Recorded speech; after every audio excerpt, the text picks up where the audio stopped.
वृंदावन के दिव्य महापुरुष बताते हैं, बोले वृंदावन में एक संत हुई नथिया बाई। सूरदास जी के समय की बात है। उनका नियम था, उन्होंने सुना कि संतों की सेवा करने से भगवान मिल जाते हैं। तो नथिया बाई ने ये नियम रखा कि संतों को भोजन कराऊंगी और वहीं वृंदावन वास करूंगी और वृंदावन की परिक्रमा करूंगी। तो नथिया बाई ने अपने वृंदावन में ही एक झोपड़ी बनाई, वहीं अपना बांके बिहारी जी की मूर्ति को स्थापित किया, वहीं अपने गुरु जी का विग्रह स्थापित करके वो भजन करती है और अपना भिक्षा मांग के जो लाती वो संतों को भोजन कराती। संतों को भोजन कराते कराते कई वर्ष बीत गए। रोज भोजन बनाती, भोजन कराती। एक दिन की ऐसी घटना की बहुत भीषण वर्षा होने लगी।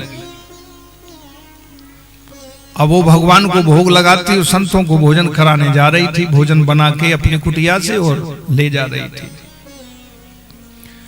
और इतनी घनघोर वर्षा हुई कि कोई संत दिखे नहीं। अब वो विचार कर रही है कि भगवान ये वर्षा बंद होए तब संत मिले, उनको भोजन कराएं। यदि जब तक संत नहीं पाएंगे तब तक मैं भी नहीं पाऊंगा, ऐसा नियम है।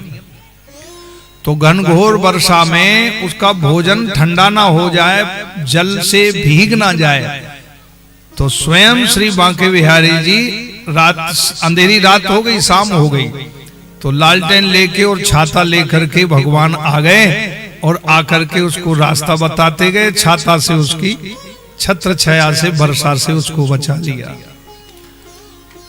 अब बचा लिया। इसके बाद संतों की कुटिया पर पहुंची, वहां भोजन कराया। बोले माई इतनी बरसात में कौन कैसे आई? बोले महाराज एक छोटा सा लाला आया था, वो छाता और लालटेन लेके आया है। कहाँ है? तो छाता लालटेन पकड़ा के वो बालक चला गया।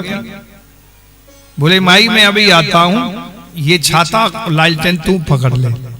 संतों को भोजन करा करके और जैसे ही वो लौट के आई कि वो छाता और कमन लालटेन में दे दूं, लेकिन ना वहां वो लाला मिला और ना ही वहां कोई था। वो लाला कौन थे? साक्षात बांके बिहारी ही थे, जो आकर के वो छत्र छाया करके गए। तो कहने का तात्पर्य यह है कि मन से, वाणी से और क्रिया से जिसका एक भाव हो जाता है तो भगवान हर परिस्थिति में आके उसकी रक्षा करते हैं।